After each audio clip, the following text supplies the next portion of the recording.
And we are through week 4 at 3-1. Not bad. We should have won that first game against Florida. We would have been 4-0. But we're a third of the way through the season, 1/3, and we sit at 3-1, losing the only game that we probably that makes any sense. Although we really had plenty of chances to win that game, but that's in the past. That's neither here nor there. Let's talk about Arizona State and the relative butt whooping that we put on them. We spanked them pretty good, and we'll talk about that on the other side of this. For a first down. Nice. That's the shot I'm talking about. There it is. Over the middle. It's caught. Touchdown. Devon Belay. That's beautiful, man. I'd get Carlson a touch on the block. Carlson from deep, and we're tied. A win. This is a victory lap of sorts for the super senior. Ginormous double A.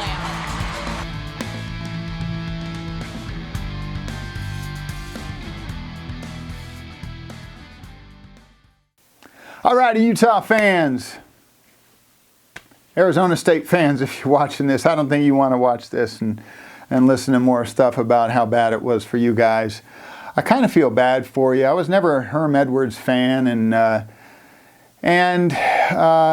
you know, it kind of played out the way.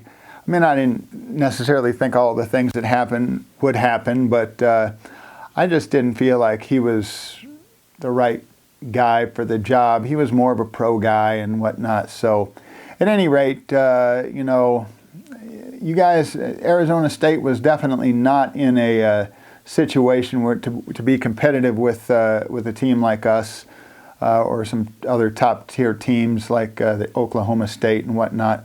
So, you know, we'll start our real test this week, but welcome all who are watching the video. Appreciate you watching. If you're not subscribed, please take 1 second, less than a second, hit that subscribe button right down below. And while you're at it, click the like button too. It's just right next to it, I think. It's pretty close. It's in close proximity.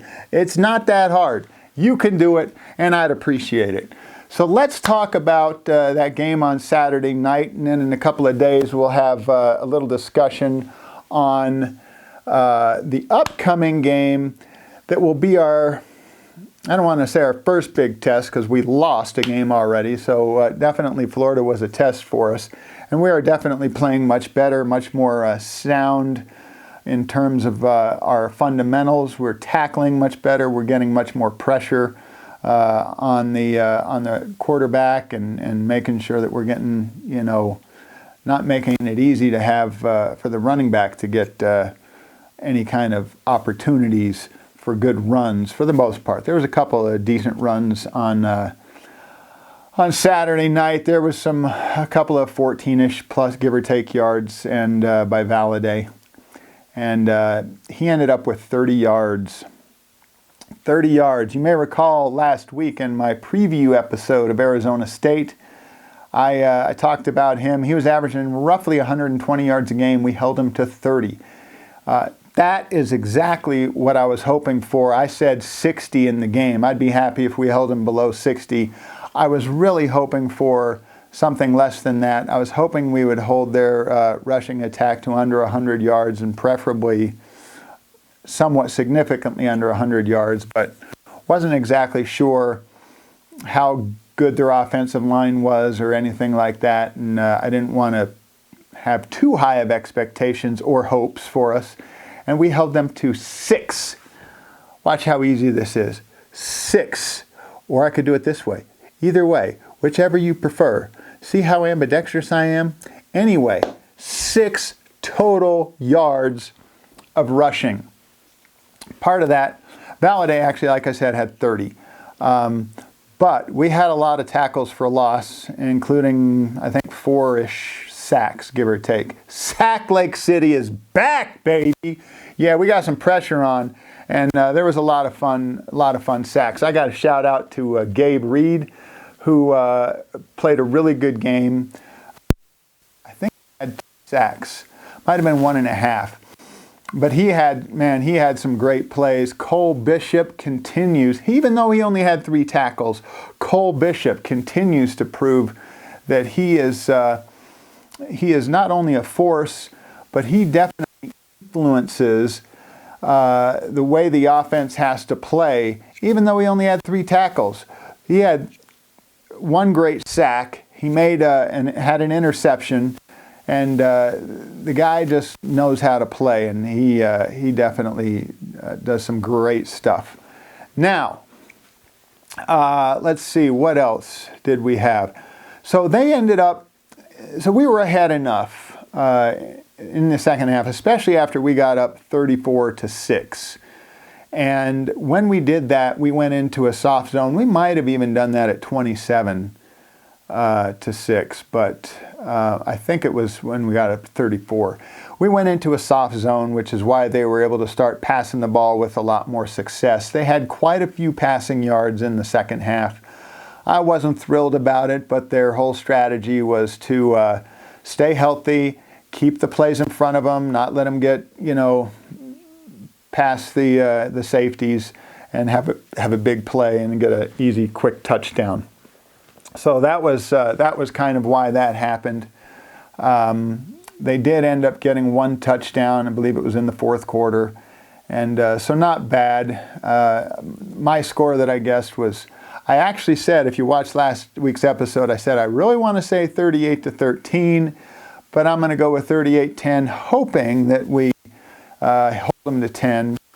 We almost held them to 6, but 38-13 would have been 4 points off. So, dang, what the heck was I thinking? You'll have to see what I'm guessing or predicting or whatever you want to call it for Oregon State when I come out with that episode, the preview episode for that, and that'll probably be Thursday. But, so, on the defensive side of the ball, lots of great plays, lots of great pressure up front, especially in the first half. We played really well.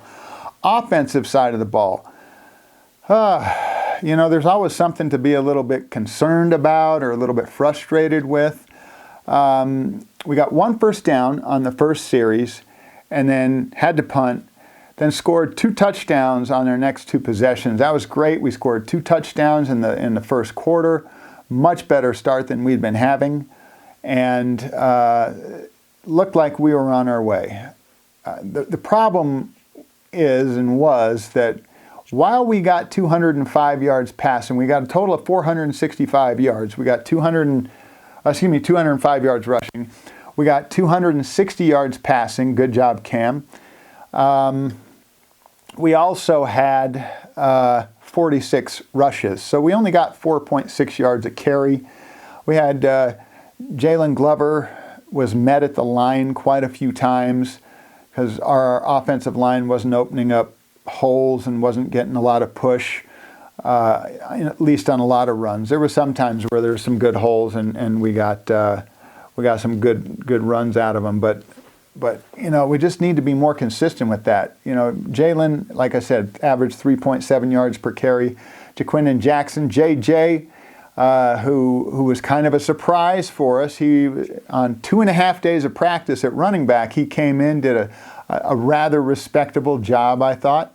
And he's got the size for it. He's got some experience. He was a running back for, I think Witt said, in 8th, 9th, and at least some of 10th grade, if not all of it. But so he's got some experience in that. He just didn't have a lot of time to prepare for this week. But, he had a couple of nice runs. I believe he scored a touchdown. And he also only averaged 3.4 yards a carry. So there's that. So hopefully our offensive line gets things ironed out and gets us to where we need to be with lots of holes, lots of room to run, because I think you get some of those guys out in space and they're not going to be easy to stop or catch. I know that Jalen's very fast and shifty, and so if he's in the open field, he'll make people miss, and he's strong and has great balance, and so even if you even if you try to tackle him, he could probably break, some of those tackles. So I'd love to see a little bit better performance out of our O-line. My heart breaks for Brant Keithy because he is out for the season, torn ACL and torn meniscus. And so that's a real bummer. Whether he goes straight to the NFL after a recovery or he decides to come back, maybe it puts him in a better position to get a higher pick if he proves that he's fully healthy and back to 100%. That all remains to be seen. He will have that redshirt year that he can use next year. So my condolences to Keithy on that injury. He's a great part of our offense and a great part of our program. And so hopefully he has a quick recovery and is able to do whatever it is he wants to do after that. Yasmin, his replacement, man, he had one catch, but it went for 72 yards. Unfortunately, it finished just shy of the end zone. Again, with our offensive line, we had some red zone issues. We were unable to score a touchdown. I don't know if it was that time or what, but we did, go for a fourth down and couldn't get the push we needed to get 1 yard. So very frustrating. We should have at least had 41 points. We had 34. 34-13 was the final score. 21 points is a respectable victory, especially on playing away, at their place at Sun Devil Stadium or whatever the stadium's called. But we really need to be more efficient and get that ball into the end zone. We shouldn't be losing those 4th and 1 battles. We shouldn't, hopefully even be in that situation where we have 4th and 1. I think we were in the red zone twice where we had 4th and 1, and we were going to go for it the second time. Got a penalty, so it put us at 4th and 6. So we ended up kicking a field goal. So in those 2 times in the red zone, we came up with 3 points, and that's totally unacceptable. And it's going to happen. Thankfully, it didn't skew the outcome of the game in terms of the win-loss side of things. But we need to do better in the red zone. Thomas Yasmin, though, that was a heck of a play. For 72 yards, and he was breaking tackles, and he looked great. I can't wait to see him with more reps and hopefully more opportunities with those reps. Whit talked about in the press conference that, of course, Kincaid's going to get a heavier load. We might even see Manir McLean and maybe Logan Kendall, who's been playing but only as a blocker. Who knows? Maybe he'll get an opportunity to get a handoff at a fullback position, or maybe even receive a pass as a tight end, because he plays both of those positions. So there's that. And let's see, who else? Just when you thought the receivers were building confidence with Cam and the fans and the coaches, they have a game like they did today. So they got 98 yards. All of our receivers together got 98 yards. Not that our receivers have ever been a huge focus in recent years, especially with the tight ends doing as well as they're doing. But we had, and don't get me wrong, I love all these players. Solomon Enos, I love that guy. He's 5th year in the program. He's done some very good things, but he had 2 passes, two go through his hand. One of them was the cause of an interception, which of course hurt Cam's rating. Money Parks dropped the ball. He also made a nice catch on a great route, but Money dropped the ball. And Devon Vele, or Valet, or however you say it. I've heard announcers say it different ways. I'm going to say Vele. I believe I was saying it Valet last time. Who knows? I hope I'm saying it right most of the time. But Devon dropped the ball. And so that's 4 drops. 4 drops by the receivers. I wonder what's going through Cam's mind, if he's got, doubts about, hey, if I throw it to this guy, is he going to catch it this time? And so hopefully he can build up that confidence, and that confidence can be rewarded with some catches. Because I really think that our offense could be electric if we could use our receivers, and if our receivers could, one, win the 50-50 balls, and two, get separation a lot of times and catch the wide open balls. Solomon was wide open. He wasn't like those balls were contested. They just went through his hands. So there was that. That was kind of a downside of our offense. Our special teams had some faux pas where we gave up 2 40-plus yard returns in a row on back-to-back scores from us. So not a pretty sight for our special teams. They need to get that worked out, because if we're doing that with teams like Oregon State, and especially like with USC and probably UCLA, and give them such a short field, that's not going to end well for us. And our offense is going to have to be really spot on in order to keep up with them if we're giving them that kind of a short field. So, yeah, lots of great things. Otherwise, relative to our offense, Kincaid had 2 touchdowns and on 2 beautiful catches. Even his wide open pass that he caught was not the easiest. Cam threw it just a little bit to his outside. He had to turn and kind of adjust to the ball. And then that one where he was covered, oh my gosh, what a catch. I was amazed that he came up with it. And that was a 4th down play in the red zone. Thankfully, we converted on that. It sure didn't look like it was going to, because there was a guy right in front of Kincaid, and somehow it got through that guy's hands. And that's why he's a cornerback, because he can't catch. Because that probably should have been an interception. But somehow Kincaid came up with it. That was an amazing play, an amazing catch. Other than that, it'll be interesting to see what Tavion does going forward. Last week I had him as a breakout player. Maybe I should have him as a breakout player this week. I don't know. It's disheartening to see people with a lot of talent, not live up to that.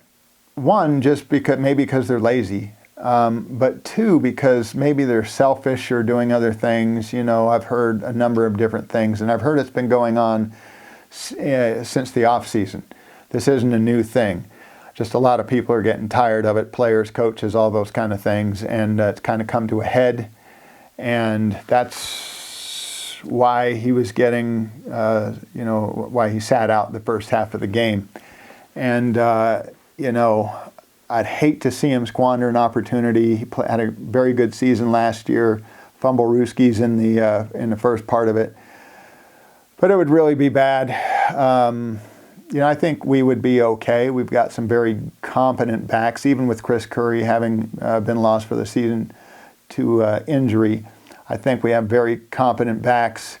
But it would be nice to have Tavion. It would be nice to have him a big part of the team, and actually being a part of the team and not out for just his own rewards. So it'll be interesting to see how that plays out. What are your thoughts on that and on anything else? Love to hear what you have to say about who your favorite player was this week, who you thought stood out. Love to know what you think relative to who was better for us this week, the offense or the defense? Man, I think the defense was lights out in the first half. But I want to hear what you guys think too. And maybe even in your comments, you can give me a little preview of what you think is going to happen with the Oregon State game. Oregon State ran all over us last year. They had an extra week to prepare because they had a bye week before us. We've got them at home on homecoming. I think we're going to be a little upset that we lost that game last year. That was our only conference loss, and I think we're going to come out very inspired. We should have Mo Diabate back this week, and I think we're going to play very well. I'd like to see us win somewhat comfortably, just because I always like that. I think we're going to win by 2 scores. I think we're going to take it to them, but it's not necessarily going to be easy. They only lost by 3 points to USC. Of course, it was at home, so they had that advantage. And they had 4 turnovers. USC had none. So hopefully we can also win the turnover battle like USC did. But we'll see. So give me your thoughts on that. Please like and subscribe, and we'll see you in a couple of days with our preview video on Oregon State. So until then, you make it a great day, great couple of days, and go Utes.